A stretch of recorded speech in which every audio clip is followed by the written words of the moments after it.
Assalamualaikum warahmatullahi wabarakatuh. Bahasan singkat aja ya.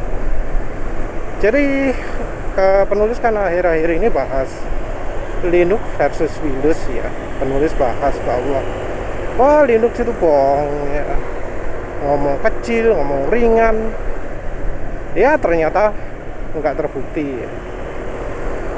Baik pada komputer yang ya sama-sama fair lah ya, yang speknya cukup kencang, kecepatannya sudah di atas 3 GB, 3,7 GB itu sudah standar cukup kencang. Walau prosesor cuma 2, itu sudah lumayan. Apalagi ini AMD ya. AMD itu ya kenalnya speed ya, enggak hubungan dengan apa jenenge, apa sih istilahnya itu. Biasanya Intel untuk kasus-kasus tertentu walau megahertznya sama itu bisa lebih kencang. Tapi ya kita nggak ngomong soal itu kan. Yang jelas penulis nyobanya sudah di komputer yang termasuk cukup kencang untuk zaman sekarang. 3,7 itu termasuk kelas kencang, walau ya sekarang ada yang pakai 4,5 GHz, 5,5, tapi ya 3,7 termasuk kencang lah daripada yang ada di laptop penulis. Laptop penulis kan cuma 1,5 GHz ya, itu lambat banget lah, tapi ya masih untung bukan yang 1 GHz. Nah, dari uji di memori 8 GHz itu ketahuan lah mana yang beneran kencang, mana yang enggak. Dan ternyata Linux yang kencang itu bukan Linux populer. Yang paling kencang pertama adalah OpenSUSE. Penulis belum coba yang yang masih aneh-aneh banget ya, seperti Void Linux, seperti Slackware. Itu penulis belum coba. Tapi ya pasti penulis akan coba. Tapi yang jelas ya, dari hasil ujinya penulis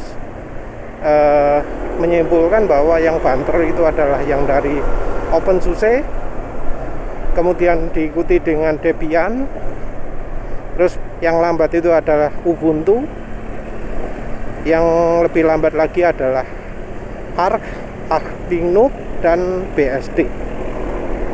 Ini kita ngomong rata-rata ya. Posisi Windows di mana? Ternyata posisi Windows itu kira-kira setara dengan Debian lah. Masih lebih kencang dari BSD, lebih kencang dari Arch. Ini kita ngomong rata-rata ya. Ya tentu tiap distro Linux punya file system yang populer sendiri-sendiri ya, pilihan sendiri-sendiri. Ada yang pakai XFS, ZFS, BTRFS, ext4 dan seterusnya lah ya. Tapi hasilnya seperti itu. Jadi kalau ada yang ngomong Linux lebih kencang, ya ternyata 11-12 lah bisa dibilang. Karena ya wong yang penulis dapatkan angkanya juga nggak jauh beda kok ya. Antara 145 dengan 130 itu nggak beda jauh.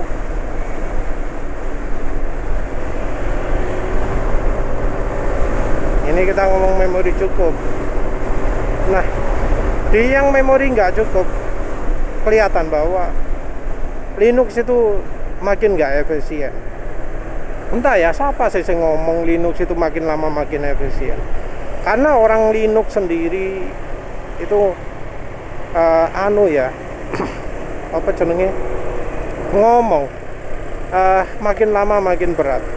Kayak contohnya kernel itu versinya makin tinggi, bukan makin ringan tapi makin berat, karena ada banyak fungsi-fungsi yang sebenarnya untuk kalau desktop nggak perlu. Itu yang ngomong orang Linux.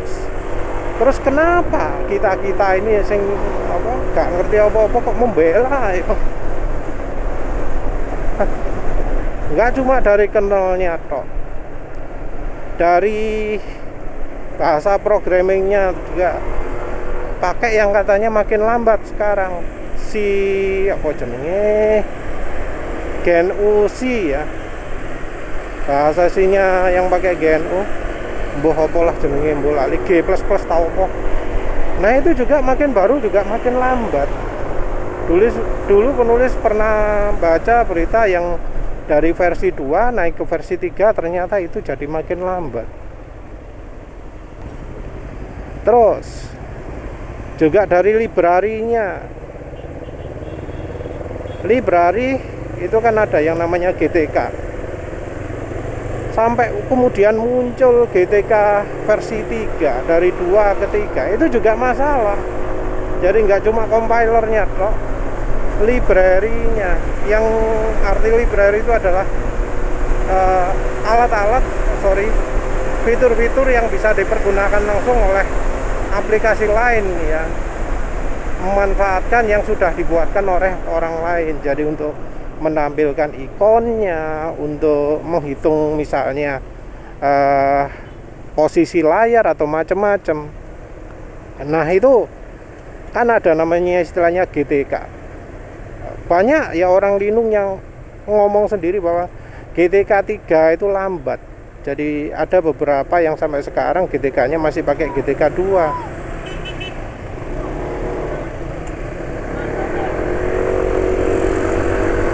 Nah,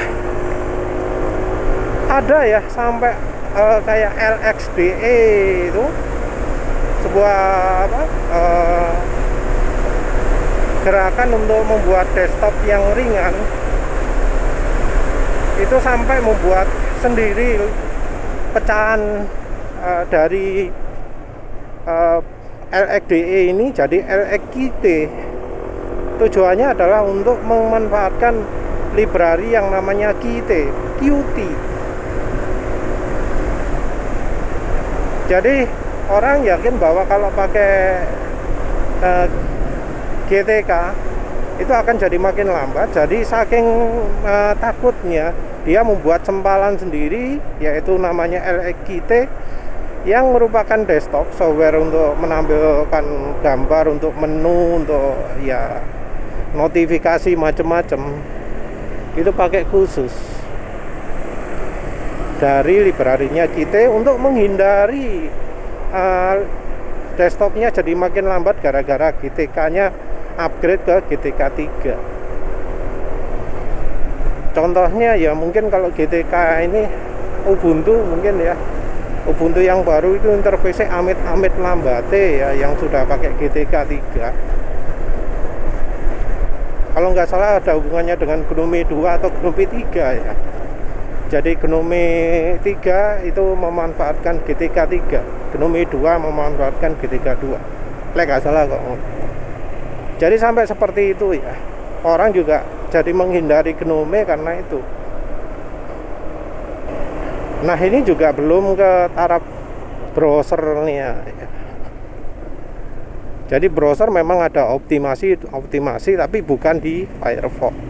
Jadi selama penulis uji di Windows pun ya, Firefox itu lambat. Jadi di Windows Firefox itu lebih lambat daripada misalnya Chromium. Di Linux Firefox itu lebih lambat dari Chromium juga. Tapi ya browser yang sering dibawakan oleh oleh distribusi Linux, oleh distro Linux, oleh varian Linux itu adalah Firefox. Jarang sekali yang pakai Chromium. Kalau yang lain-lain misalnya Light Conqueror itu sudah kadaluarsa itu. YouTube aja guys bisa dibuka ya. Realitanya seperti itu loh. Jangankan yang itu ya, soal LibreOffice. Mungkin kalau yang orang-orang itu ya mana tahu soal perubahannya LibreOffice, karena kan mereka makainya kan ya Microsoft Office kan ya.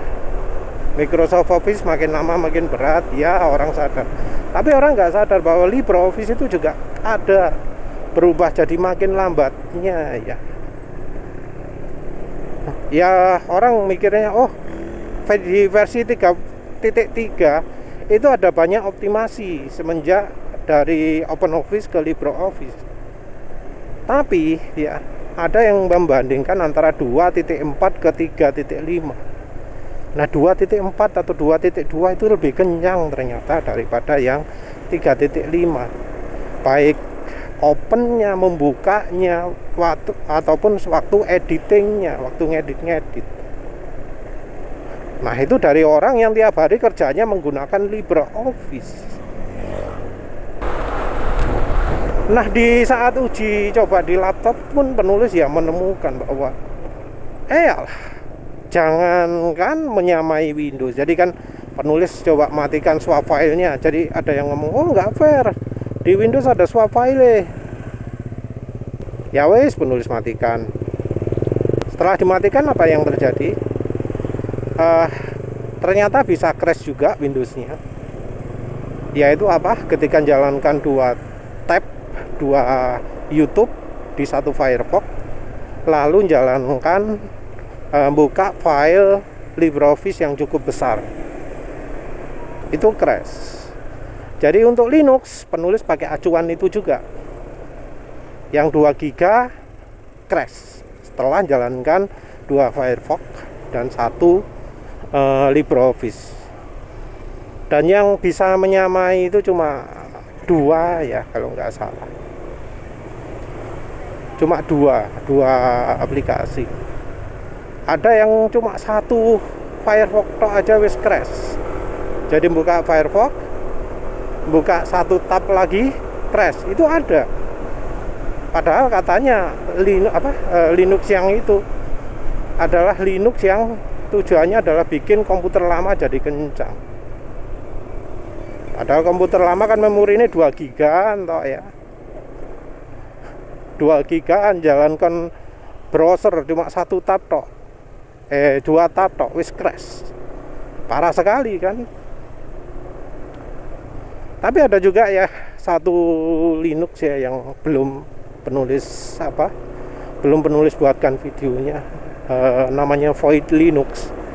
Itu menarik ya.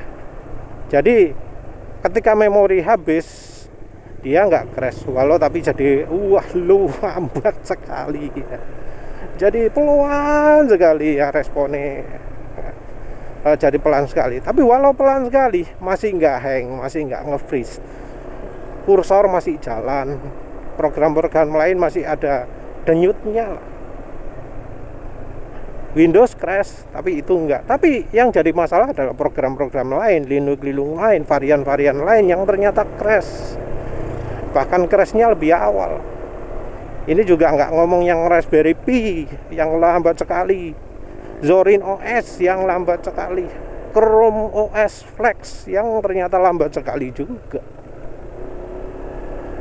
Ya, orang yang membantah itu apa memang sudah pernah nyoba sendiri membandingkan di tempat yang sama, komputer yang sama, jalankan program yang sama di OS yang berbeda, yang satunya Linux, satunya Windows. Karena kok membelanya ya kayak cuma teori aja ya. Oh, memorinya di Windows itu reaksinya gini lambat, nggak bisa memori Windows 2 GB itu jalan. Padahal ya komputer penulis harus pakai Windows 10. Kalau mau ya bisa dikasih Windows 11. Tapi ya gak ae. Tapi ya wes lah, itulah kenyataannya wes sembuh. Orang itu memang sering ya, lebih percaya sama trennya, karena Linux itu disebut paling ramping, padahal nyatanya enggak. Ya wes itu saja. Terima kasih sudah menonton. Assalamualaikum warahmatullahi wabarakatuh.